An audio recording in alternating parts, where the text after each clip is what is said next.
Hello दोस्तों, स्वागत है आप सभी का। तो आज का यह वीडियो क्लास 10 विज्ञान 2024 बोर्ड वालों के लिए सबसे ज्यादा महत्वपूर्ण है। जितने भी स्टूडेंट 2024 में बोर्ड एग्जाम दिलाने वाले हैं, आज का ये वीडियो सबसे ज्यादा इंपॉर्टेंट है, क्योंकि आज के इस वीडियो में हम विज्ञान के सभी महत्वपूर्ण बहुविकल्पीय प्रश्नों को देखेंगे, जो कि आपके बोर्ड परीक्षा में 100% पक्का आएगा। तो वीडियो को अंत तक जरूर देखना, क्योंकि ये बहुविकल्पीय प्रश्न आपसे रिक्त स्थान और सही जोड़ी में भी पूछ सकता है। तो कहीं से भी आपको एक नंबर भी मिस नहीं होने देना है, और ये सभी महत्वपूर्ण बहुविकल्पीय प्रश्न आपको याद करा के ही जाऊंगा। वीडियो को जरूर से लाइक कर देना, अपने दोस्तों में भी शेयर कर देना, क्योंकि आपके लाइक से मुझे मोटिवेट मिलता है और भी वीडियोस लाने का।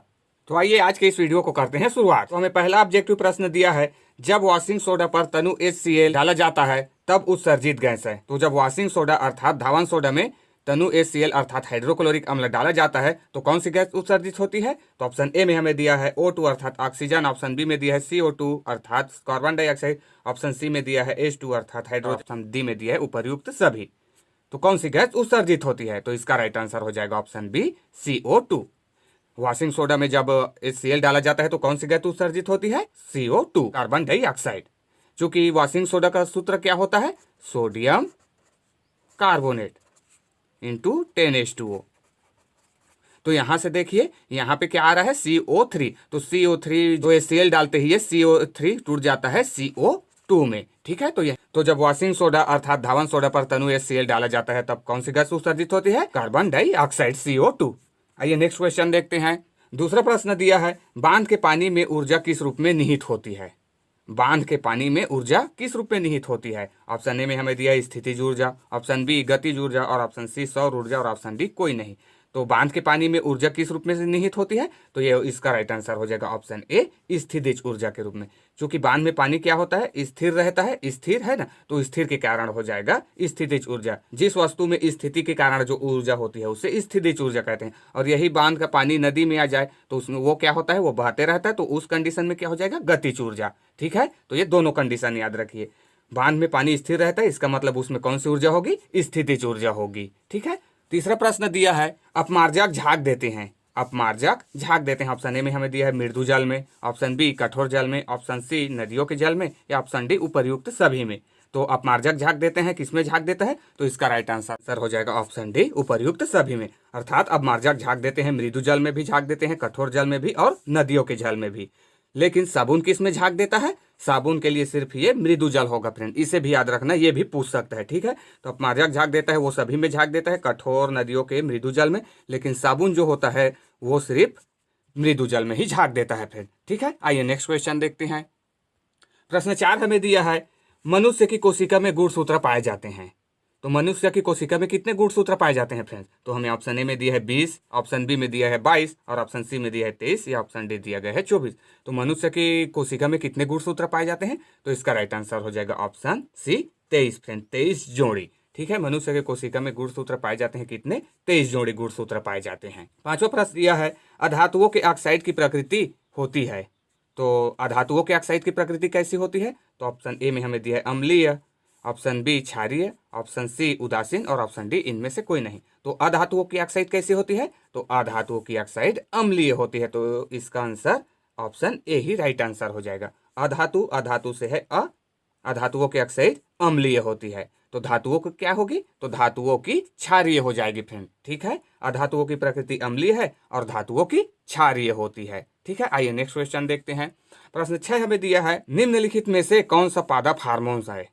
निम्नलिखित में से कौन सा पादप हार्मोन्स है? तो हमें पादप हार्मोन्स पहचानना है। तो ऑप्शन ए में हमें दिया insulin, option B thyroxine, option C estrogen, और ऑप्शन डी साइटोकाइनिन। तो इनमें से कौन सा पादप हार्मोन है? तो इसका राइट आंसर हो जाएगा ऑप्शन डी साइटोकाइनिन। साइटोकाइनिन ही पादप हार्मोन्स है। और निम्नलिखित में से कौन सा पादप हार्मोन्स है? साइटोकाइनिन। सातवां प्रश्न दिया है, विद्युत बल्बों के तंतुओं के निर्माण में उपयोग किया जाता है। ऑप्शन ए में हमें दिया है copper, option B aluminium, option C tungsten, और ऑप्शन डी लेड।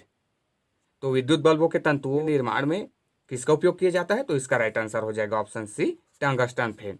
टंगस्टन का यूज किया जाता है। इसी तंतु को कहीं पर फिलामेंट कहते हैं या तंतु कहते हैं। ठीक है, तो विद्युत बल्बों के तंतु किससे बने होते हैं? टंगस्टन के बने होते हैं। प्रश्न 8 हमें दिया है, परम शून्य तापमान कहते हैं। परम शून्य तापमान कहते हैं। ऑप्शन ए में दिया है 273 अंश, option B 01 centigrade, option C 98.6 Fahrenheit, और ऑप्शन डी -273 अंश सेंटीग्रेड। तो परम शून्य तापमान किसे कहते हैं? तो इसका राइट आंसर हो जाएगा ऑप्शन डी, -273 अंश सेंटीग्रेड को परम शून्य तापमान कहते हैं फ्रेंड। किसको? -273 अंश सेंटीग्रेड को। ठीक है, आइए नेक्स्ट क्वेश्चन देखते हैं। प्रश्न 9 हमें दिया है, वे अंग जो समान आधारभूत उत्पत्ति व संरचना प्रकट करते हैं कहलाते हैं। वे अंग जो समान आधारभूत उत्पत्ति व संरचना प्रकट करते हैं कहलाते हैं। क्या कहलाते हैं? ऑप्शन ए में हमें दिया है समरूप अंग, ऑप्शन बी अवशेषी अंग, और ऑप्शन सी दिया है समजात अंग, या ऑप्शन डी समृद्धि अंग। तो क्या कहलाते हैं वे अंग जो समान आधारभूत उत्पत्ति व संरचना प्रकट करते हैं? तो इसका राइट आंसर हो जाएगा ऑप्शन सी, समजात अंग कहते हैं फ्रेंड। वे अंग जो समान आधारभूत उत्पत्ति व संरचना प्रकट करते हैं कहलाते हैं समजात अंग। प्रश्न 10 दिया है, सौर सेल बनाने में प्रयोग किए जाने वाले अर्धचालक हैं। तो सौर सेल या सौर पैनल फ्रेंड्स, तो उसमें किस अर्धचालक का यूज किया जाता है? ऑप्शन ए में दिया है gallium, option B silicon, option C boron, या ऑप्शन डी उपर्युक्त सभी। तो सौर सेल बनाने में किसका प्रयोग किया जाता है? तो इसका राइट आंसर हो जाएगा फ्रेंड ऑप्शन बी, सिलिकॉन अर्धचालक। ठीक है, सौर सेल किससे बना होता है? सिलिकॉन के अर्धचालक से। ठीक है, प्रश्न 11 दिया है, रेड लेड अर्थात सिंदूर का रासायनिक सूत्र है। ये मोस्ट इंपॉर्टेंट क्वेश्चन है फ्रेंड। सिंदूर का रासायनिक सूत्र क्या है? तो लेड ऑक्साइड को सिंदूर कहते हैं फ्रेंड। तो रेड लेड अर्थात सिंदूर का रासायनिक सूत्र क्या है? तो इसका राइट आंसर हो जाएगा option D, lead oxide friend, Pb3O4। ठीक है, रेड लेड सिंदूर का रासायनिक सूत्र क्या है? Pb3O4, lead oxide. 12वां प्रश्न है, भाप अंगार गैस है। तो भाप अंगार गैस है, तो ऑप्शन ए में हमें दिया है CO-N2 अर्थात carbon monoxide plus nitrogen, option B में दिया है carbon monoxide plus hydrogen, option C में दिया है ए व बी दोनों, और ऑप्शन डी में दिया गया है इनमें से कोई नहीं। तो इनमें से कौन भाप अंगार गैस है? तो इसका राइट आंसर हो जाएगा friend option B, carbon monoxide धन हाइड्रोजन, CO-H2 को भाप अंगार गैस कहते हैं। ठीक है, और इसे अगर इसमें कंफ्यूजन हो रहा है तो नाइट्रोजन को हमेशा याद रखना, नाइट्रोजन तो जलता ही नहीं है, हाइड्रोजन ही जलता है। ठीक है, तो इसे आप डायरेक्टली इसे काट सकते हैं। अगर कंफ्यूजन हो गए कहीं पे कार्बन मोनोऑक्साइड धन नाइट्रोजन है कि ये, तो आप क्या कर सकते हैं, नाइट्रोजन कभी भी नहीं जलता है फ्रेंड। ठीक है, नाइट्रोजन नहीं जलता है, जलता कौन है? हाइड्रोजन। तो ये भाप अंगार गैस कह रहा है, तो कौन हो जाएगा? कार्बन मोनोऑक्साइड धन हाइड्रोजन। ठीक है, प्रश्न 13 दिया है, एसिटिक अम्ल का IUPAC नाम है। तो एसिटिक अम्ल का IUPAC नाम क्या है? ऑप्शन ए में हमें दिया एथेनोइक अम्ल, option B ethanol, option C methanol, option D methanoic अम्ल। तो एसिटिक अम्ल का IUPAC नाम क्या है? तो इसका राइट आंसर हो जाएगा ऑप्शन ए, एथेनोइक अम्ल या एथेनोइक एसिड। एसिटिक अम्ल का IUPAC नाम क्या है? एथेनोइक एसिड, एथेनोइक अम्ल। प्रश्न 14 में दिया है, ऊष्मा का सबसे अच्छा अवशोषक है। तो ऊष्मा को सबसे अच्छा कौन अवशोषित करता है फ्रेंड्स? तो हमें ऑप्शन ए में दी है सफेद सतह, ऑप्शन बी काली सतह, ऑप्शन सी नीली सतह, और ऑप्शन डी पीली सतह। तो ऊष्मा का सबसे अच्छा अवशोषक कौन है? तो इसका राइट आंसर हो जाएगा फ्रेंड ऑप्शन बी, काली सतह। काली सतह जो होता है वो ऊष्मा का सबसे अच्छा अवशोषक होता है। ठीक है, और इसका उदाहरण के रूप में आप सोलर कुकर को ले सकते हो, है ना। सोलर कुकर के डिब्बे काले रंग के क्यों बनाए जाते हैं? इसी कारण। क्यों? क्योंकि वो ऊष्मा का सबसे अच्छा अवशोषक है फ्रेंड। तो इसका क्या आ जाएगा आंसर? काली सतह। ठीक है, प्रश्न 15वां दिया है, लाल रंग प्राप्त करने के लिए पिघले कांच में किस लवण को मिलाया जाता है? तो हमें लाल रंग का कांच चाहिए फ्रेंड, तो उसमें हमें क्या मिलाना चाहिए? तो इसका राइट आंसर हो जाएगा option A he, cuprous oxide. क्या मिलाते हैं लाल रंग प्राप्त करने के लिए कांच में? Cuprous oxide. प्रश्न 16 में दिया है, एल्कोहल का अत्यधिक सेवन मृत्यु का कारण बन सकता है क्योंकि यह हानि पहुंचाती है। तो एल्कोहल का अत्यधिक सेवन मृत्यु का कारण बन सकता है क्योंकि यह हानि पहुंचाती है। तो ये किससे हानि पहुंचाती है? ऑप्शन ए में दिया है हमें हृदय को, ऑप्शन बी फेफड़े को, ऑप्शन सी यकृत को, या ऑप्शन डी मस्तिष्क को। तो एल्कोहल सबसे ज्यादा क्षति किसको पहुंचाता है? तो इसका राइट आंसर है ऑप्शन सी, यकृत को फ्रेंड। एल्कोहल का अत्यधिक सेवन मृत्यु का कारण बन सकता है क्योंकि यह हानि पहुंचाती है यकृत को, लीवर को। ठीक है, यकृत उसी को कहते हैं लीवर। तो एल्कोहल सबसे ज्यादा हानि किसे पहुंचाता है? यकृत, लीवर को। प्रश्न 17 दिया है, गुणसूत्र की खोज की थी। गुणसूत्र की खोज की थी, तो गुणसूत्र की खोज किसने की थी? तो ऑप्शन ए में हमें दिया मेंडल ने, ऑप्शन बी वाल्डेयर ने, ऑप्शन सी वाटसन एवं क्रिक ने, या ऑप्शन डी इनमें से कोई नहीं। तो गुणसूत्र की खोज किसने की थी? तो इसका राइट आंसर है ऑप्शन बी, वाल्डेयर ने फ्रेंड। किसने की थी गुणसूत्र की खोज? वाल्डेयर ने। और मेंडल ने किसकी खोज की थी? मेंडल को आनुवांशिकी का जनक कहा जाता है। किसका? आनुवांशिकी का। और गुणसूत्र की खोज किसने की? वाल्डेयर ने। ठीक है, आइए नेक्स्ट क्वेश्चन देखते हैं। प्रश्न 18 में दिया है, समतल दर्पण की फोकस दूरी होती है। तो समतल दर्पण की फोकस दूरी क्या होती है फ्रेंड्स? ऑप्शन ए में हमें दिया है धनात्मक, ऑप्शन बी ऋणात्मक, ऑप्शन सी अनंत, या ऑप्शन डी शून्य। तो समतल दर्पण की फोकस दूरी क्या होती है? समतल दर्पण की फोकस दूरी अनंत होती है फ्रेंड। तो इसका ऑप्शन सी राइट आंसर हो जाएगा। समतल दर्पण की फोकस दूरी होती है, कितनी होती है? अनंत होती है। समतल दर्पण की फोकस दूरी अनंत होती है। 19वां प्रश्न दिया है, परिनालिका के अंदर चुंबकीय क्षेत्र होता है। तो परिनालिका, ये इस तरीके से परिनालिका हमने बना लिया। तो इस परिनालिका के अंदर चुंबकीय क्षेत्र कैसा होगा? तो ऑप्शन ए में हमें दिया है सभी बिंदुओं पर अलग अलग, ऑप्शन बी एक समान, ऑप्शन सी शून्य, या ऑप्शन डी इनमें से कोई नहीं। तो परिनालिका के अंदर चुंबकीय क्षेत्र कैसा होगा? तो वो एक समान होगा फ्रेंड। हमेशा इन सभी बिंदुओं पर क्या होगी? क्षेत्र एक समान होगा। तो इसका राइट आंसर ऑप्शन बी हो जाएगा। परिनालिका के अंदर चुंबकीय क्षेत्र होता है, कैसा होता है? एक समान होता है। प्रश्न 20 दिया है, कैल्शियम सिलिकेट है, कैल्शियम सिलिकेट CaSi। तो ये क्या होता है? Calcium silicate. ऑप्शन ए में हमें दिया है गालक, ऑप्शन बी गैंग, और ऑप्शन सी मिश्र धातु, और ऑप्शन डी धातुमल। तो कैल्शियम सिलिकेट क्या है? तो इसका राइट आंसर हो जाएगा ऑप्शन डी धातुमल। कैल्शियम सिलिकेट क्या है? कैल्शियम सिलिकेट एक धातुमल है फ्रेंड। प्रश्न 21 दिया है, रात को जब हम सोए हुए होते हैं और यदि हमें मच्छर काटता है तो उस सोते हुए भी हम उस मच्छर के काटने से बचने का प्रयास करते हैं। इस प्रक्रिया का नियंत्रण होता है। तो इस प्रक्रिया का नियंत्रण कैसे होता है? ऑप्शन ए में हमें दिया है मस्तिष्क के द्वारा, ऑप्शन बी पीयूष ग्रंथि के द्वारा, और ऑप्शन सी मेरुरज्जु द्वारा, या ऑप्शन डी पीनियल ग्रंथि द्वारा। तो रात को जब हम सोए होते हैं और मच्छर काटता है तो भी हम सोते हुए भी उस मच्छर को काटने से बचने का प्रयास करते हैं। ये किसके द्वारा नियंत्रण होता है? तो इसका राइट आंसर हो जाएगा ऑप्शन सी मेरुरज्जु द्वारा फ्रेंड। ये मेरुरज्जु द्वारा होता है। जो भी प्रतिवर्ती क्रिया होती है वो उसका जिम्मेदार मेरुरज्जु है। ठीक है, तो इसका राइट आंसर हो जाएगा मेरुरज्जु द्वारा नियंत्रण होता है। आइए नेक्स्ट क्वेश्चन देखते हैं। प्रश्न 22 हमें दिया है, लार में पाया जाने वाला पाचक एंजाइम है। तो लार में कौन सा पाचक एंजाइम पाया जाता है? ऑप्शन ए में हमें दिया है xylene, option B toluene, option C dextrin, या ऑप्शन डी कोई नहीं। तो लार में पाया जाने वाला पाचक एंजाइम कौन सा है? तो इसका राइट आंसर है ऑप्शन बी टॉयलिन। लार में क्या पाया जाता है? टॉयलिन पाया जाता है। ठीक है, लार में पाया जाने वाला पाचक एंजाइम क्या है? टॉयलिन है। प्रश्न 23 हमें दिया है, ओम के नियम की गणितीय अभिव्यक्ति है। तो इनमें से कौन ओम के नियम की गणितीय अभिव्यक्ति है? और ओम के नियम के अनुसार क्या होता है? V बराबर IR फ्रेंड।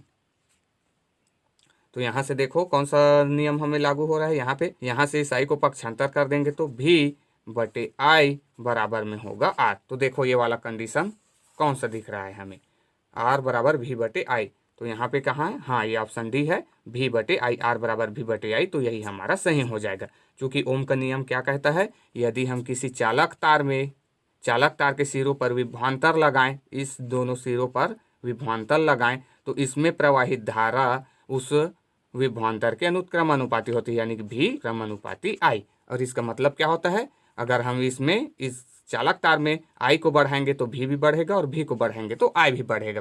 तो इस अनुक्रमानुपाती की जगह बराबर करके चिन्ह हो जाएगा, और यहाँ पे आ जाता है R प्रतिरोध। ये इस तरीके से R, यहाँ से I को पक्षांतर कर देते हैं, R को रहने देते हैं, तो यही कंडीशन प्राप्त हो गए। तो यही ओम का नियम कहता है फ्रेंड। ठीक है, तो इसका राइट आंसर R बराबर V बटे आई राइट आंसर हो जाएगा। 24वां प्रश्न दिया है, सोडियम लिथियम पोटेशियम के आकार का बढ़ता हुआ क्रम होगा। तो सोडियम लिथियम पोटेशियम के आकार का बढ़ता हुआ क्रम होगा कौन सा? तो इसका राइट आंसर हो जाएगा option B friend, option B. Sodium lithium potassium के आकार का बढ़ता हुआ क्रम कौन सा होगा? Lithium sodium potassium. चूंकि लिथियम से बड़ा होता है सोडियम से बड़ा होता है पोटेशियम फ्रेंड। तो इसका राइट आंसर हो जाएगा option B, lithium sodium potassium. ठीक है, प्रश्न 25 हमें दिया है, सूर्य के प्रकाश में हम किसके कारण गर्मी महसूस करते हैं? तो सूर्य के प्रकाश में हम किसके कारण गर्मी महसूस करते हैं? तो ऑप्शन ए में दिया है हमें अवरक्त प्रकाश, ऑप्शन बी दृश्य प्रकाश, ऑप्शन सी पराबैंगनी प्रकाश, या ऑप्शन डी उपयुक्त सभी। तो हम किसके कारण गर्मी महसूस करते हैं? इसका राइट आंसर है ऑप्शन ए, अवरक्त प्रकाश फ्रेंड। अवरक्त प्रकाश के कारण ही हम सूर्य के प्रकाश में गर्मी महसूस करते हैं, और यही अवरक्त प्रकाश के कारण ही कपड़े, जो भी सूखने का चीज है वो सूखता है। किसके कारण? अवरक्त प्रकाश के ही कारण। तो अवरक्त प्रकाश से हमें गर्मी देता है, और कपड़ों को भी अवरक्त प्रकाश से सुखाता है। दृश्य प्रकाश के कारण हम वस्तुओं को देख पाते हैं, और पराबैंगनी किरण इसे ओजोन परत रोक लेता है फ्रेंड। ये हमारे शरीर के लिए हानिकारक है। तो इसे हमारा ओजोन मंडल है ऊपर में है ना, तो वो उसे पराबैंगनी प्रकाश को रोक लेता है और हम तक पहुंचने नहीं देता है। तो हम तक आता है सिर्फ दृश्य प्रकाश, जिसके कारण हम दूसरे वस्तु को देखते हैं, और एक आता है अवरक्त प्रकाश, जिसके कारण हमें गर्मी महसूस होती है, और सभी कपड़े जो भी सूखने लायक है वो सूखते हैं फ्रेंड। ठीक है, आइए नेक्स्ट क्वेश्चन देखते हैं। प्रश्न 26वां हमें दिया है, जल को रोगाणु मुक्त करने के लिए प्रयुक्त होता है। तो जल को रोगाणु मुक्त करने के लिए उसमें क्या डाला जाता है? तो इसका राइट आंसर है फ्रेंड ऑप्शन सी, विरंजक चूर्ण। विरंजक चूर्ण ही जल को रोगाणु मुक्त करता है। ठीक है, तो जल को रोगाणु मुक्त करने के लिए हम क्या यूज करते हैं? विरंजक चूर्ण CaOCl2। ठीक है, विरंजक चूर्ण का सूत्र क्या होता है? CaOCl2। आइए नेक्स्ट क्वेश्चन देखते हैं। प्रश्न 27 हमें दिया है, पैकिंग गैस्केट बनता है। पैकिंग गैस्केट बनता है, तो पैकिंग गैस्केट किसका बनता है? ऑप्शन ए में हमें दिया है कम घनत्व वाला पॉलीथीन, ऑप्शन बी उच्च घनत्व वाला पॉलीथीन, या ऑप्शन सी पॉलीविनाइल क्लोराइड, या ऑप्शन डी टेफ्लॉन। तो पैकिंग गैस्केट किसका बनता है? तो पैकिंग गैस्केट टेफ्लॉन से बनता है। तो इसका ऑप्शन डी राइट आंसर हो जाएगा। पैकिंग गैस्केट बनता है टेफ्लॉन का। प्रश्न 28 दिया है, कांच है। कांच है, तो कांच क्या है फ्रेंड्स? ऑप्शन ए में हमें दिया है द्रव, ऑप्शन बी ठोस, और या ऑप्शन सी अतिशीषित द्रव, या ऑप्शन डी पारदर्शी कार्बनिक बहुलक। तो कांच जो हमेशा देखते आ रहे हो वो क्या है? वो अतिशीषित द्रव है, अर्थात option C is right answer हो जाएगा फ्रेंड। कांच क्या है? अतिशीषित द्रव है, यानी कि बहुत कम बहने वाला फ्रेंड। ये बहुत कम बहता है ना, चूंकि और अन्य चीज देखे हो द्रव में बहने का गुण होता है, लेकिन इसमें कहा जा रहा है कि ये अतिशीतलित द्रव है। अतिशीतलित मतलब ये बहुत कम बहने वाला, बहुत कम। जब आप इसका यूज करते हो, इसका खिड़की बनाने में यूज करते हो, तो 1-2 साल बाद आप देखेंगे कि उसका नीचे वाला भाग कुछ मोटा हो गया है। तो वो बहुत धीरे धीरे, बहुत कम इसमें बहने का गुण होता है। ठीक है, इसीलिए इसे कहते हैं अतिशीतलित द्रव। तो कांच क्या है? एक अतिशीतलित या अतिशीतित द्रव है। प्रश्न 29 दिया है, वक्रता त्रिज्या R व फोकस दूरी F में संबंध है। वक्रता त्रिज्या R व फोकस दूरी F में संबंध है। तो R और F में कैसा संबंध है? फोकस दूरी जो होती है वो वक्रता त्रिज्या के आधी होती है।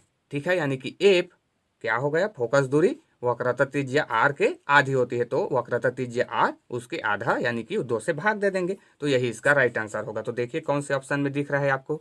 तो F बराबर R/2 ऑप्शन बी में दिख रहा है। तो यही इसका राइट आंसर हो जाएगा। वक्रता त्रिज्या R व फोकस दूरी में क्या संबंध है? F बराबर R/2, अर्थात फोकस दूरी वक्रता त्रिज्या की आधी होती है। आइए अब आज के इस वीडियो का लास्ट क्वेश्चन देखते हैं, जो कि प्रश्न 30वां हमें दिया है, पुष्प में नर जननांग है। पुष्प में नर जननांग है, तो पुष्प में नर जननांग क्या होता है? ऑप्शन ए में हमें दिया है जयांग, ऑप्शन बी अंडाशय, ऑप्शन सी परागकोश, या ऑप्शन डी पुंकेसर। तो पुष्प में नर जननांग क्या होता है? तो इसका राइट आंसर हो जाएगा ऑप्शन डी पुंकेसर। ठीक है, पुष्प में नर जननांग क्या होता है? पुंकेसर। सो आज के वीडियो में बस इतना ही फ्रेंड्स। अगर वीडियो आपको अच्छा लगा तो वीडियो को लाइक करें, शेयर करें, और नए हो तो चैनल को सब्सक्राइब करके बेल आइकन को प्रेस कर ले। Thanks for watching till and.